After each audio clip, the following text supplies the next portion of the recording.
시편 127편 1절부터 5절 우리 같이 한 목소리로 읽도록 하겠습니다.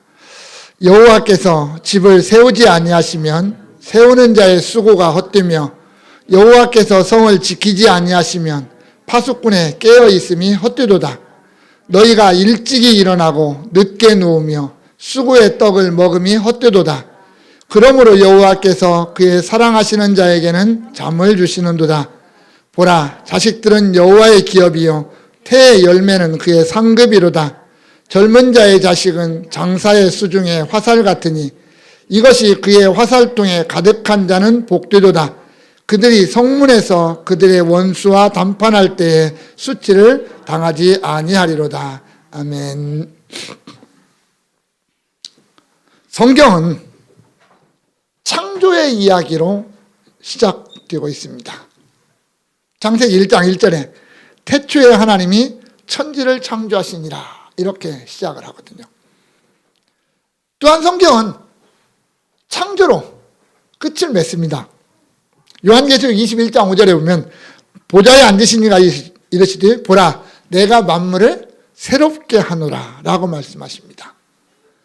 창세기 1장에서 창조가 이루어지고 요한계시록 끝에서 새로운 창조로 성경은 마무리를 짓고 있습니다. 그 가운데 창세기 2장에 보면 인간을 창조하시는 하나님이 등장을 합니다.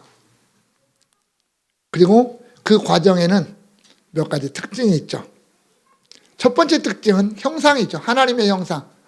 왜 하나님이 세상 모든 만물 가운데서 인간에게만, 우리 사람에게만 하나님의 형상을 주셨을까요?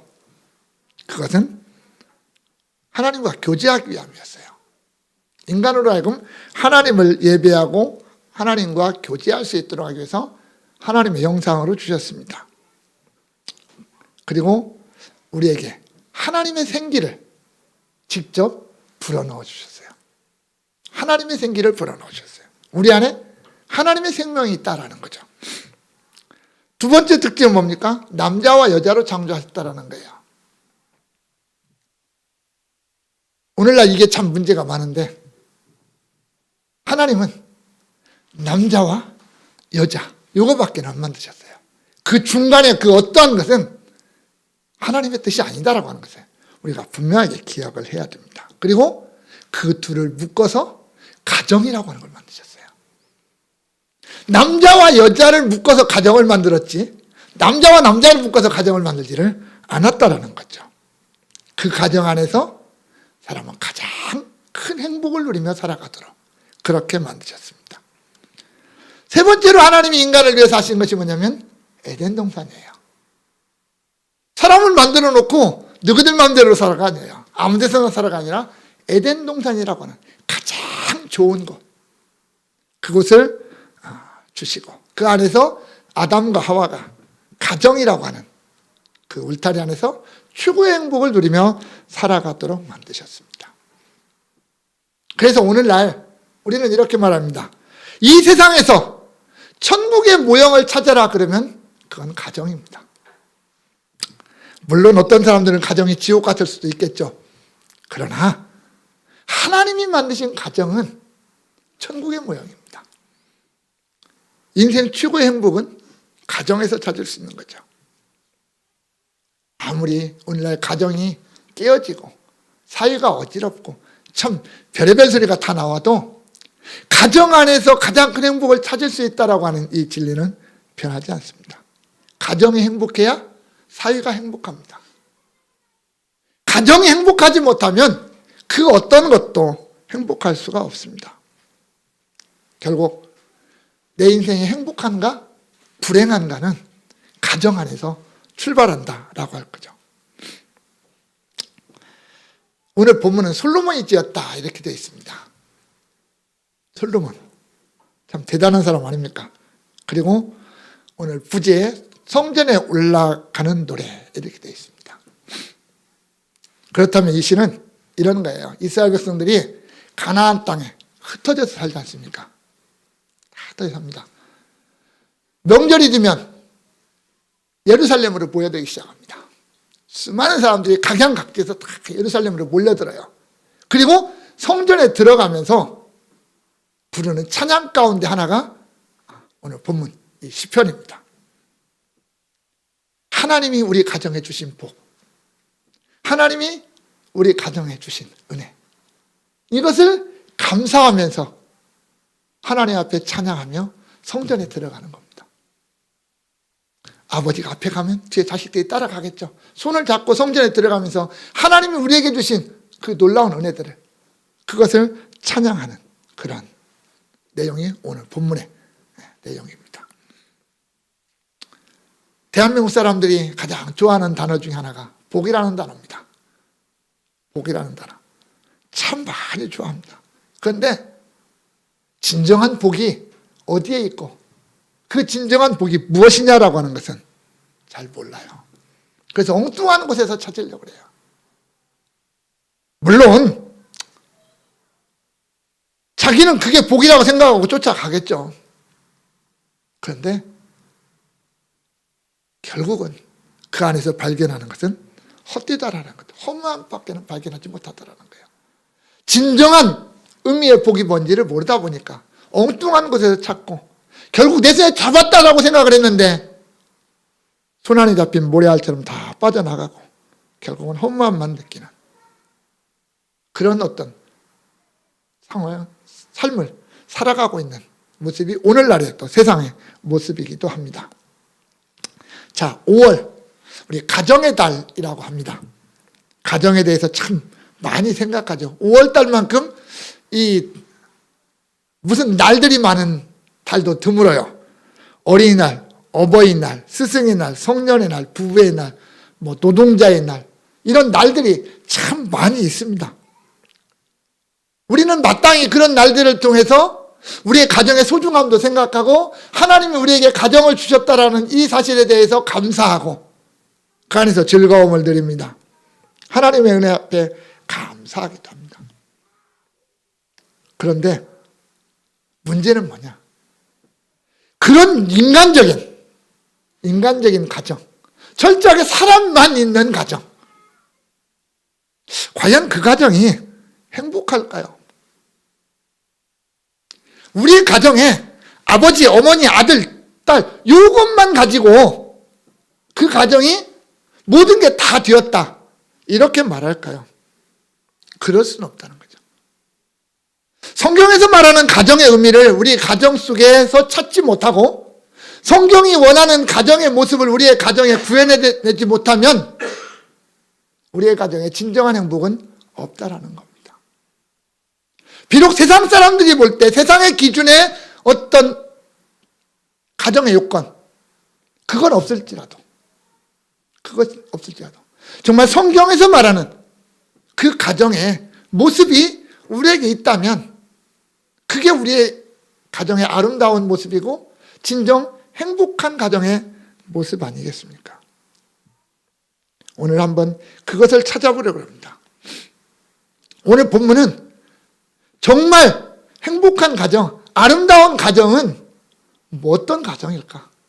그 가정 안에 무엇이 있을 때 우리는 저 가정 정말 아름답다, 정말 행복한 가정이다 이렇게 말할 수 있겠느냐라는 거예요. 먼저 오늘 솔로몬은 이렇게 고백합니다. 하나님이 우리의 가정에 함께 하실 때 우리의 가정이 정말 복 있는 가정이고 행복한 가정이다 이렇게 말을 합니다. 솔로몬이 가정의 어떤 모습을 딱 얘기하면서 제일 먼저 쓰는 단어가 뭐냐면 여호와께서라는 말입니다.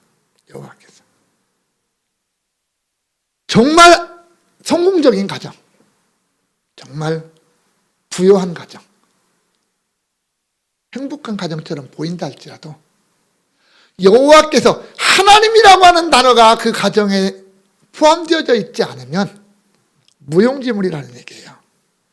왜? 솔로몬은 그걸 너무나 잘 알고 있거든요. 솔로몬처럼 화려한 인생을 살아본 사람이 이 땅에 드물잖아요.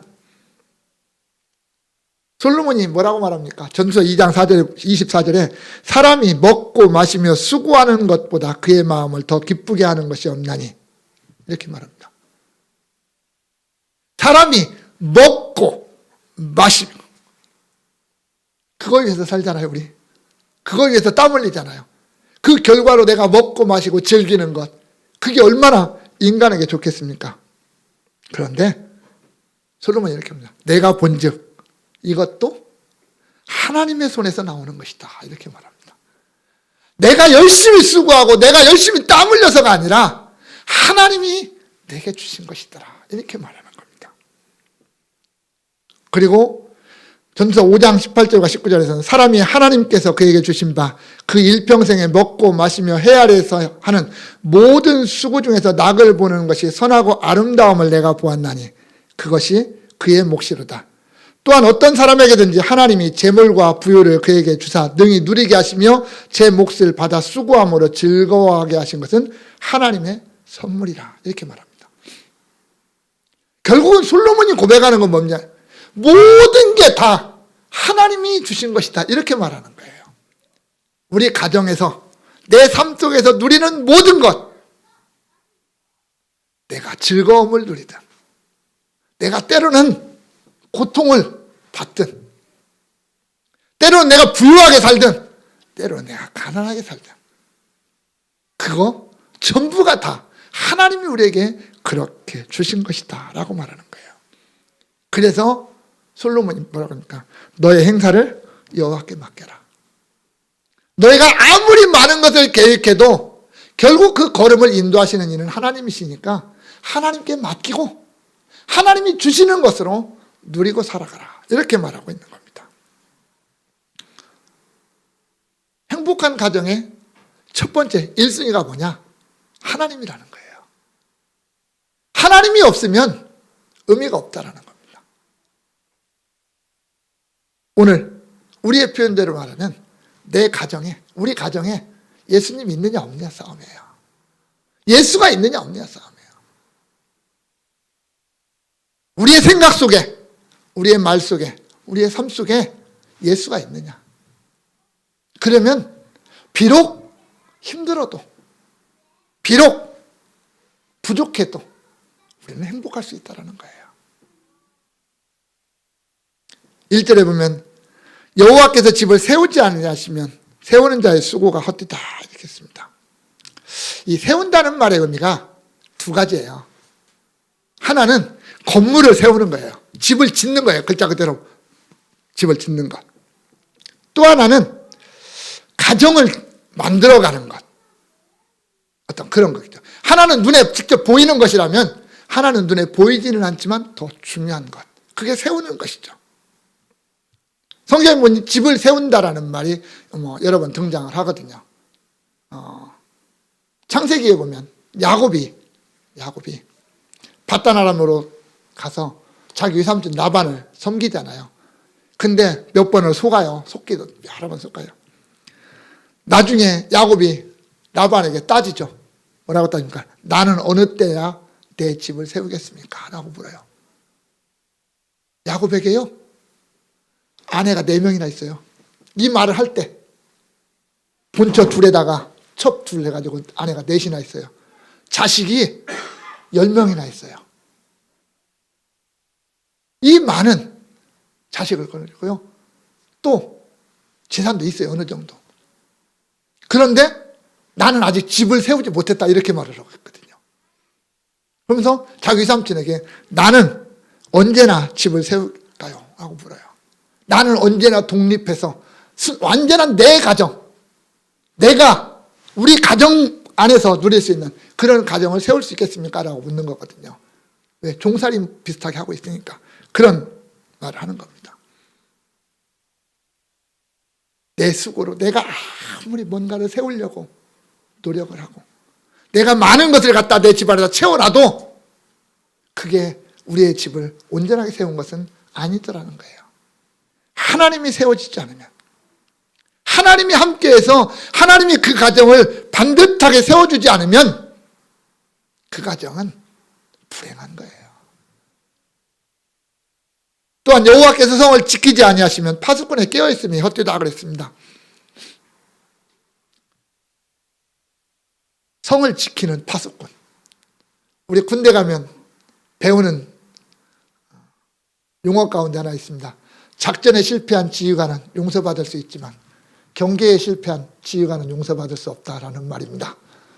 파수꾼의 사명이 그렇게 중요하다라는 거예요. 적이 쳐들어오는 걸 가장 먼저 발견하는 사람이 파수꾼이거든요. 그런데 하나님이 지켜주지 않으면 아무리 파수꾼들이 깨어서 성을 잘 지킨다 할지라도 의미가 없다라는 거죠. 가정이라는 것도 마찬가지예요. 하나님이 그 가정을 지켜주지 않으면 쉽게 무너져요. 가정 무너집니다. 우리가 생각을 해보죠. 우리의 가정 무너지는 거 순식간이잖아요. 한번 눈만 싹 돌리면 가정 풍지박살 나잖아요. 우리의 가정이 가정답게 갈 수 있는 가장 중요한 원인이 무엇일까? 그 하나님 아닙니까? 하나님이 우리의 가정을 지켜주실 때, 지켜주신다는 것은 뭐 물질적인 것도 있겠고 영적인 것도 있겠고 정신적인 것도 있겠고 사회적인 것도 있겠고 정치적인 것도 있을 겁니다. 하지만 그 모든 분야에서 하나님이 우리의 가정을 지켜주실 때 우리의 가정이 온전하게 세워져 가는 것이고 흐트러지지 않는다라는 겁니다. 문제, 우리는 우리의 가정 지키기 위해서 얼마나 몸부림칩니까? 우리의 가정 정말 오늘보다는 내일이 더 행복하기 위해서, 오늘보다는 내일이 또 좀 즐겁기 위해서 우리 몸부림치잖아요. 각자가 다 각자 나름대로. 때로는 그게 서로가 안 맞아서 다툴 때도 있어요. 나는 내 방식대로 너는 너 방식대로 하다 보니까 이게 안 맞아서 다툴 때도 있어요. 그러나 공통적인 목표는 우리 가정이 좀 더 즐겁게, 좀 더 행복하게 살고자 하는 거잖아요. 그런데 우리의 노력만 가지고 안 된다는 거 너무나 잘 알고 있어요, 우리는. 그럼에도 불구하고 우리는 자꾸만 하나님을 잊어버려요. 내 방법대로, 내 생각대로만 우리의 가정을 세워가려고 노력하는 거죠. 그러나 여러분, 하나님이 없는 가정의 이 허무함, 무력함은 대표적인 사건을 보면 압니다. 그게 뭐냐면 예루살렘입니다. 여러분, 이 예루살렘이라는 게 참 대단한 곳 아닙니까? 특히 그 안에 있는 성전, 하나님의 집, 하나님이 말씀하시길 내가 영원토록 거기 있으리라 라고 말씀하셨던 성전. 우리가 잘 아는 대로 성전은 3번 세워졌습니다. 솔로몬이 한번 세웠고, 바벨론에서 돌아와서 스룹바벨이 한번 세웠고, 스룹바벨이 세운 그 성전을 부술 수가 없어서 못 부시고 그 위에다가 바깥에다 크게 세우고 안에 걸 털어냈던 성전이 헤롯 성전입니다. 예수님 당시에 짓고 있었던 그 성전입니다. 이렇게 3번이 세워집니다. 그런데 참 아이러니하게 하나님이 그렇게 기뻐하셨던 그 성전들이 지금은 어떻게 됐을까요? 돌 하나 돌 위에 남겨있지 않고 다 무너졌습니다. 왜 그랬을까요? 그건 하나님이 없어서 그래요. 그 안에 에스겔서에 보면 하나님의 영광이 예루살렘 성전에서 떠나서 예루살렘 동문을 지나고 감람산을 지나서 바벨론으로 떠나가십니다. 그리고 예루살렘 성전은 완전히 회파가 되어버립니다. 무너집니다. 하나님의 영광이 떠난 예루살렘 성전 아무 의미가 없다는 거예요.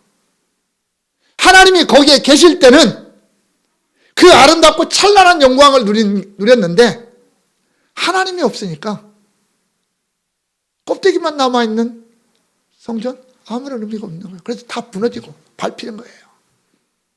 스룹바벨 성전도 마찬가지고 헤롯이 50년 가까이 지은 그 성전 로마 장군에 의해서 디도 장군이라고 하는 장군에 의해서 완전히 무너지고 오늘날 예루살렘에 가면 그 성전 터 가운데 한쪽 귀퉁이 토목의 벽이라고 하는 그것만 남아있잖아요. 하나님이 말씀하시기를 내가 영원히 여기 있겠다라고 말씀하셨던 그 성전조차도 하나님이 떠나면 의미가 없는 거예요. 하물며 우리의 가정, 하나님이 함께 하시지 않으면 아무런 의미 없는 거예요. 아무런 의미 없는 거예요. 하나님의 집, 하나님의 발판, 하나님이 좌정하시는 장소였던, 하나님의 가장 거룩한 그 법궤가 있던 성전도 그렇게 쉽게 무너지는데, 오늘 우리의 가정, 그 안에 하나님이 지켜주지 않고 하나님이 함께 하시지 않으면 무슨 의미가 있겠습니까? 또한 하나님이 보상해 주는 가정이에요. 그게 아름다운 가정이에요. 2절에 너희가 일찍 일어나고 늦게 누우며 수고의 떡을 먹으며 헛되도다. 그러므로 여호와께서 그의 사랑하시는 자에게는 잠을 주시는도다. 제가 성경 구절 가운데서 참 좋아하는 구절입니다. 뭘 좋아하냐고요? 여호와께서 사랑하시는 자에게는 잠을 주신다는 말을 참 좋아합니다. 근데 사실입니다. 여러분, 오늘날 잠 못 자서 괴로운 사람 얼마나 많은지 아십니까? 사람들은요, 내가 노력하고 내가 수고하면 내가 행복하다고 생각해요. 그러나 아니라는 거예요. 하나님이 그 수고의 대가를 주지 않으면, 내가 열을 수고했을 때 하나님이 열에 대한 대가를 나에게 주지 않으면 우리는 불행한 겁니다. 나는 열을 수고했는데 하나만 얻었다. 그것도 불행한 거예요. 반대로 나는 하나밖에 수고하지 않았는데 열을 얻었다. 그거 복 아닙니다. 절대로 그거 복이라고 생각하지 마십시오. 하나를 수고하고 열을 얻겠다고 하는 사람들의 특징이 뭐냐면 사기꾼들이에요. 남의 거 빼앗는 거거든요. 우리는 깨끗하게 내가 하나를 수고했으면 하나를 얻고 내가 열을 수고했으면 열을 얻는, 그게 진짜 복이에요. 하나님 우리에게 그렇게 주시기를 원하는 거예요. 가만히 앉아있는 사람에게 주는 거 원하지 않아요. 또 열심히 수고한 만큼 덜 주는 것도 하나님 원하지 않습니다. 내가 일찍 일어나고 늦게 자고 땀을 흘리고 수고했으면 그만큼 얻는 거예요. 수고한 만큼. 그것은 하나님이 우리에게 주시는 복이에요. 그런데 사람들은 그 하나님은 빼고 내가 내 마음대로 하려고 하는 거예요.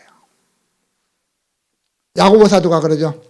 들으라, 너희 중에 말하기를 오늘이나 내일이나 우리가 어떤 도시에 가서 거기서 1년을 머물며 장사하여 이익을 보리라 하는 자들아, 내일 일을 너희가 알지 못하는도다. 너희 생명이 무엇이냐? 너희는 잠깐 보이다가 없어지는 안개니라. 이렇게 말씀하십니다. 우리는 그런 존재예요. 내일을 알지 못하는 존재들 아닙니까? 그런데 우리는 내가 내일 뭐하고 모레 뭐하고, 내가 주인은 내가라는 거예요. 사실은 내가. 근데 하나님은 네가 아니야, 나야 라고 말씀하시는 거죠. 내가 너에게 주어야 돼. 내가 너에게 주지 않으면 아무 의미 없어 라고 말씀하시는 겁니다. 인간의 욕심 끝이 없잖아요. 내 욕심 끝이 없어요. 아무리 많은 것을 가져도 만족하지 못하는 게 우리의 모습 아닙니까? 그러나 진정 행복한 사람은요, 뭐라고 말하는지 아십니까? 내가 어떠한 형편이든지 나는 자족하기를 배웠느니 라고 말해요. 이게 바울이에요. 얼마나 고통스러운 시간을 보냈고 얼마나 힘든 시간을 보냈습니까? 그런데도 바울은 나는 행복하다라고 노래를 불러요. 나는 모든 것에 만족한다라고 해요. 왜? 내게 능력 주시는 자 안에서 내가 모든 것을 할 수 있다라고 말하기 때문이에요. 내게 능력 주시는 자, 그 예수, 그 하나님이 내 안에 있기에, 나와 함께 하시기에, 그 하나님이 나의 모든 것을 책임져 주시기에 나는 행복하다라고 말하는 거예요. 내가 뭔가를 할 수 있어서 행복한 게 아니라, 내가 뭔가를 얻을 수 있어서 행복한 게 아니라 하나님이 나에게 주셔서, 그 예수님이 내 안에 함께 하셔서 나는 행복하다라고 말하는 겁니다. 성도 여러분, 우리의 가정에 하나님 계십니까? 내 가정에, 내가 지금 누리고 있는 그 에덴 동산, 우리의 가정에 하나님이 계시느냐는 거예요. 어떤 사람이 그랬죠. 하나님은 이 집의 주인이시오. 식사 때마다 보이지 않는 손님이시오. 모든 대화에 들으시는 이시다. 이렇게 말하더라. 정말 우리 그렇게 고백하느냐는 거예요. 우리의 가정 속에서. 거기에 대해서 예 그렇습니다 라고 하는 사람은 진정 행복한 사람이고 그 가정이 정말 행복한 가정이죠. 결국 뭐예요? 우리 모든 가정이 하나님 믿음 가지고 있어야 돼요. 한 하나님 섬길 수 있어야 돼요. 한 예수님 믿을 수 있어야 돼요. 그래야 그 예수님, 그 하나님이 내 가정에 있음을 우리가 믿고 고백하고 그 안에서 우리가 행복을 누릴 수 있는 거예요. 우리의 가정의 행복함의 첫 번째 요인은 하나님이다라는 거예요. 하나님이 우리 가정에 있고 우리와 함께 하시고 우리의 모든 삶을 주관하시는 주인이 되실 때 정말 우리의 가정은 행복할 수 있습니다. 두 번째로 우리가 행복한 가정이 되려면 나로 끝나지 말자는 거예요. 나로 끝나. 하나님의 복이 나에서 끝나버리면 참 그렇잖아요. 나만 예수 잘 믿고 나만 예수 위해서 열심히 살고 나만 복음을 위해서 충성했습니다. 그걸로 끝나버리면 뭔가 좀 서운하지 않느냐는 거예요. 복은 나로 끝나는 것이 아니라 대대로 이어가야 됩니다. 우리가 성경에서 자주 보는 표현 가운데 하나가 아브라함의 하나님, 이삭의 하나님, 야곱의 하나님입니다. 아브라함의 하나님, 이삭의 하나님, 야곱의 하나님. 여러분, 아브라함이 100세에 이삭을 낳잖아요. 그렇죠? 이삭이 야곱을 몇 세에 낳습니까? 60에 낳았어요. 60에 낳았어요. 그럼 아브라함이 야곱하고 며칠 살았을까? 얼마나 살았을 것 같아요? 그거 생각 안 해보셨죠? 15년 살았습니다. 아브라함이 175세에 죽었으니까 15년 동안 야곱하고 살았어요. 사실 우리 잘 생각은 안 하지만 아브라함의 믿음이 이삭에게 그대로 갔고 그 믿음이 또 야곱에게 전수되었다라는 것을 우리 잊지 말아야 돼요. 아브라함의 믿음이 아브라함으로 끝나버리고 이삭의 믿음이 이삭으로 끝나버린 게 아니에요. 그래서 우리가 아브라함의 하나님, 이삭의 하나님, 야곱의 하나님이라고 말하는 이유는 그 믿음이 그렇게 전수되었다라고 하는 것을 전제하고 있다는 것을 기억해야 됩니다. 우리의 자녀들이 아버지의 하나님이 나의 하나님이고 어머니의 하나님이 나의 하나님이다라고 고백할 수 있어야 된다는 거예요. 아버지의 믿음으로 끝나버리는 건 그건 안 된다는 거죠. 자식은 자녀의 어떤 복은 대를 이어가는 그 복이 내려갈 때 전수되어질 때 그게 진정한 복이고 그게 아름다운 가정입니다. 3절에 보라 자식은 여호와의 기업이라고 했어요. 기업은 유산이라는 말입니다. 우리의 자녀들은 하나님이 우리에게 주신 유산이라는 말이에요. 하나님의 유산이에요. 내 유산이 아닙니다. 내 자녀라는 게 아니라는 거예요. 우리의 자녀는 하나님이 하나님의 기업을 나에게 맡기신 거라는 말입니다. 내 것이 아니라는 얘기예요. 그 믿음의 고백이 우리에게 있어야 됩니다. 하나님이 내게 주신 선물, 우리 가정에 주신 선물. 이 의식이 없다 보니까 참 오늘날 우리가 참 가슴 아픈 일들이 참 많이 발생을 합니다. 자녀들 알기를 너무 쉽게 알고 또 반대로 자녀들도 부모를 인정을 안 하려고 하는, 부모의 권위를 인정하지 않으려고 하는 그런 일들이 많이 발생을 하죠. 물론 우리의 자녀들을 얻기 위해서 부모들이 많은 노력을 합니다. 오늘날처럼 이 저출산의 시대 속에서 또 한쪽에서는 아이를 갖고 싶은데도 형편상 못 갖는, 그래서 아이를 갖고 싶어서 애를 낳는 그런 부모들도 많이 있습니다. 그러나 근본적으로 생명의 주인은 하나님이고 그 생명의 주신 하나님이 우리의 가정에 자녀를 선물로 주셨다라고 하는 것만큼은 분명한 겁니다. 또한 우리가 우리의 자녀를 출산하는 것은요, 하나님의 창조사역에 동참하는 겁니다. 하나님의 창조사역에 동참하는 것. 하나님은 분명히 우리에게 너희가 생육하고 번성하여 땅에 충만하라고 하셨거든요. 그것을 이루어가는 방법이 뭐냐면 가정이에요. 가정이라고 하는 울타리가 없으면 그 하나님의 창조사역은 멈출 수밖에 없어요. 아브라함이 100세의 아들을 얻어요. 사라가 90세에 아이를 낳아요.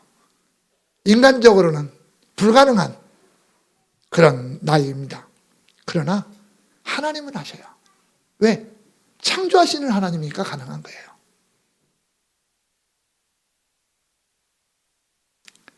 하나님이 우리 가정에 창조의 역사를 일으키심으로 말미암아 선물로 주신 우리의 자녀, 그것은 하나님이 내게 주신 유산이라고 하는 것을 먼저 기억을 해야 됩니다. 또한 태의 열매는 상급이라고 그랬어요. 우리의 자녀들은 하나님이 내게 주신 상급이에요. 내가 하나님을 섬기고 하나님의 자녀로서 살아가는 삶 속에서 하나님이 내게 주신 상급이에요. 그래서 자녀는 부모에게 책임이 많이 주어지는 거죠. 우리가 창세기에 보면 하나님이 아브라함에게 할례라고 하는 걸 명령을 합니다. 할례를 명령을 해요. 남자아이가 태어나면 8일 만에 할례를 행해라 이렇게 말을 합니다. 그런데 그 뒤에 이어가면 뭐냐면 할례를 받지 않으면 어떻게 돼요? 내 백성 중에서 끊쳐지리라 이렇게 말씀하세요. 하나님의 백성 중에서 끊쳐지리라. 그러면 잘 생각을 해봅시다. 난 지 8일밖에 안 됐어요. 8일 된 아기가 어떤 아기인지 아시죠? 아기가 할례를 어떻게 받을까요? 그 아기가 무슨 생각이 있고 그 아기가 무슨 힘이 있고 무슨 능력이 있어서 할례를 받아야 되고 그 아기가 그 할례를 안 받았다고 하나님의 백성 중에서 끊어버리겠다고 말씀하십니까? 결국 할례의 책임은 누구에게 있다는 얘기예요? 부모에게 있다는 얘기예요. 아버지에게 있다는 거예요. 그래서 훗날 모세가 미디안 땅에서 애굽으로 갈 때 하나님이 모세를 죽이려고 했던 이유가, 그리고 그 모세의 부인 시보라가 자기 아들들에게 할례를 급행했던 이유가 거기에 있는 거예요. 할례를 행하지 않은 아들을 죽이려고 해야 되잖아요. 우리가 성경대로 본다면. 근데 아들은 아니고 아버지인 모세를 죽이려고 해요, 하나님이. 우리의 자녀들 책임이 부모에게 있다는 말입니다. 하나님이 내게 주신 상급인데, 내게 상급이에요. 내가 하나님을 얼마나 아름답게 섬기고 잘 섬겼느냐에 대한 상급으로 우리에게 주신 우리의 자녀들입니다. 그렇다면 상급을 함부로 취급할 수 있겠습니까? 그럴 수 없잖아요. 여러분들 어디 나가서 대회 나가서 상 타면 어떻게 해요? 유리장에다가 진열을 해놓잖아요. 제가 여기 9월동으로 이사를 오려고 집을 보러 갔는데 어느 집 가니까 장식장에 메달들이 쫙 있어요. 깜짝 놀랐어요. 그래서 이게 뭐예요? 그랬더니 그래도 자칭 한국 국가대표 사격선수였더라고요. 여자가. 그러니까 거기다 딴 메달들이 장식장에 쫙 들어있어요. 여러분, 그런 세상의 상도 그렇게 잘 보관해놓고 귀히 여긴다니까요. 그런데 하물며 하나님이 내게 주신 상급이 있어요. 우리 가정에. 그 상급을 소홀히 할 수 있겠습니까? 무엇보다도 귀중히 여겨야 되고, 무엇보다도 감사히 여겨야 되고, 무엇보다도 소중하게 양육하고 다루어야 되지 않겠습니까? 그게 내 믿음대로, 내 소망대로 가는 거 아닙니까? 그런 자식이 부모에게 큰 힘이 되더라 그렇게 말합니다. 4절과 5절에 젊은 자의 자식은 장사의 수중의 화살 같으니 이것이 그의 화살통에 가득한 자는 복되도다. 그들이 성문에서 그들의 원수와 담판할 때 수치를 당하지 아니하리로다. 이 성문은 재판자리입니다. 한마디로 이런 거예요. 아버지가 재판 자리에 나갔어요. 성문에서 재판하니까 재판 자리에 나갔는데 아버지 편이 아무도 없어. 내 편이 아무도 없어. 사람들이 다 나를 공격해요. 얼마나 불쌍합니까? 그런데 그때 나를 위해서 증언을 해줄 수 있는 사람이 누구냐면 내 가족 아닙니까? 근데 당시에는 우리가 알다시피 여자들은 못 나서니까 아들들이 나서서 우리 아버지는 절대로 그렇지 않습니다 라고 당당하게 얘기해 줄 수 있는 자식들이 있다는 것은 복이라는 말입니다. 없으면 철저하게 당해야 하잖아요. 그냥 다른 사람들의 공격에 거짓 모함에 다 당해야 되는데 아들들이 나서서 아니다라고 말할 수 있는 사람, 그 사람 복되다라는 말이에요. 이게 오늘 그 5절에 나타난 말의 의미입니다. 여러분, 세상에 그 누가 나를 믿어줍니까? 누가 나를 믿어줍니까? 세상 사람들이 나를 안 믿어줘도 우리 집 식구, 내 식구만큼은, 내 가정에서만큼은 나를 믿어줘야 되잖아요. 그죠? 이게 정말 행복한 가정 아닙니까?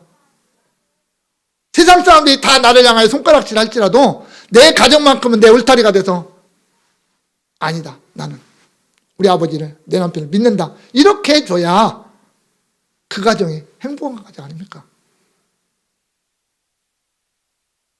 그래서 우리는 우리의 가정을 바르게 양육하고 바르게 만들어가야 될 책임이 또한 부모들에게 있다라는 거죠. 하나님이 내게 주신 자녀들에게 믿음으로 대를 이어갈 수 있도록 만들어가야 우리의 가정이 아름다운 가정이라는 말입니다. 그저 나만 잘 먹고 나만 잘 살고 그걸로 끝나버리면 안 된다는 거죠. 내가 하나님 안에서 바로 서 있고 하나님이 나와 함께 하심을, 우리의 가정에 함께 하심을 믿으면서 내 자녀들에게 그것을 본으로 보여주고 또 어떻게 보면 잘 양육하고 그렇게 하는 우리의 가정이 되어야 하나님이 보실 때 그래, 나의 성민, 거룩한 백성의 가정으로 인정하실 거 아니냐는 말입니다. 성도 여러분, 참 힘듭니다. 제가 이렇게 설교는 했지만 나부터 이렇게 가정을 만들어 가려면 참 어렵습니다. 이게 쉬운 게 아닙니다. 이게 쉬울 것 같으면 이런 말 할 이유도 없겠죠. 그래서 우리는 어쩔 수 없습니다. 또 하나님 앞에 무릎을 꿇어야 되고 하나님 앞에 매달려야 되고 부르짖어야 되는 거죠. 안 된다고 내 마음대로 내 생각대로 세상 속에서 방법을 찾아오려고 하지 말고 말씀으로 돌아가고 하나님 앞에 돌아가고 복음으로 돌아가고 예수께로 돌아가고 정말 성경이 나에게 뭐라고 말씀하실까, 우리의 가정이 뭐라고 말씀하실까 먼저 생각하고 다 내려놓고 하나님, 정말 하나님이 우리의 가정을 이렇게 만들어 주십시오. 그렇게 매달리고 기도해야 되지 않겠습니까? 우리가 매년 가정의 달이라고 하는 달을 만납니다. 먹고 즐기고 놀고 쓰고 하는 걸로 끝나버립니다. 엊그제 5월 5일 날 18년 만에 대한민국 땅에 비가 너무 많이 와서 어린이날답지 않았다고 방송에서 난리를 치잖아요. 왜 그럴까요? 하나님이 없으니까 그래요. 그 안에 하나님이 그 안에 있었다면 오히려 온 가족들이 앉아서 하나님 안에서 즐거워할 수도 있는 날이잖아요. 근데 인간적으로 즐기고 놀고 먹고 마셔야 되는데 그러지 못한다는 것이 그들에게는 안타까움이 되겠죠. 정말 우리의 가정은 그러지 말아야 되지 않겠습니까? 정말 하나님이 늘 주인이 되고 모든 식구들이 그 하나님 안에서 즐거워하고 기뻐하고 감사하는 가정, 자녀들까지 그 믿음이 전수되어서 믿음의 대를 이어가는 아브라함의 하나님, 이삭의 하나님, 야곱의 하나님, 그 다음에 반드시 붙여질 나의 하나님까지 연결되는 그런 믿음의 가정, 그 가정이 진정 아름다운 가정이고 행복한 가정이라고 말할 수 있지 않겠습니까? 원하기는 정말 우리 모든 광성의 성도들, 가정들마다 이런 가정들을 만들어가기 위해서, 이런 가정을 세워가기 위해서 몸부림치는 저와 여러분 될 수 있기를 바랍니다. 그래서 우리의 가정에서 날마다 감사가 넘치고 찬양이 넘치고 기쁨이 넘치고 웃음이 넘치는 그런 복된 가정, 세상 사람들이 우리의 가정을 보고 부러워하는 그런 복되고 하나님의 어떤 복이 충만한 그런 아름다운 가정 될 수 있기를 주님의 이름으로 축원합니다. 우리 다 같이 하나님, 우리의 가정에 하나님만이 주인이 되게 해달라고 기도하시고, 또 그 하나님을 섬기는 우리의 이 믿음이 우리의 자손들을 통해서 대를 이어가는, 그래서 하나님의 복이 대를 이어가는 아름다운 가정이 될 수 있기를, 그래서 하나님이 원하시는 가정, 또 하나님 앞에 아름답게 쓰여지는 그런 가정이 될 수 있기를, 우리의 가정을 위해서 하나님 우리에게 그런 가정을 세울 수 있게 해달라고 같이 기도하도록 하겠습니다. 자, 아버지 사랑 내가 노래해, 아버지 은혜 내가 노래해, 그 사랑 변함없으신 거짓 없으신 성실하신 그 사랑, 상한 갈 때 꺾지 않으시네, 꺼져가는 등불 끄지 않네, 그 사랑 변함없으신 거짓 없으신 성실하신 그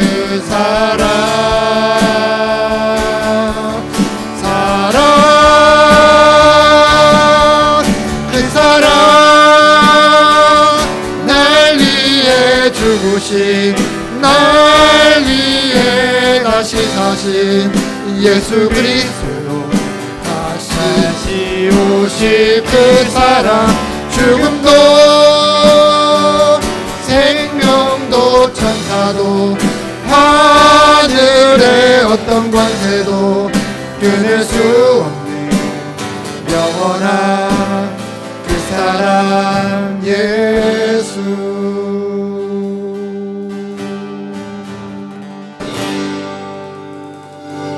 우리의 참 목자장이 되신 우리 주 예수 그리스도의 은혜와 우리의 모든 삶의 참 주인이 되시고 우리의 근원이 되시는 아버지 하나님의 그 놀라우신 사랑과 오늘 또 우리와 함께 하시고 우리를 통하여 하나님의 영광을 드러내게 하시는 성령님의 역사가 아름다운 가정을 누릴 우리 사랑하는 모든 성도들의 가정들 머리 위에, 또한 이 한 시간 하나님 앞에 예배하는 주의 백성들 머리 위에 이제로부터 영원까지 함께 있을지어다.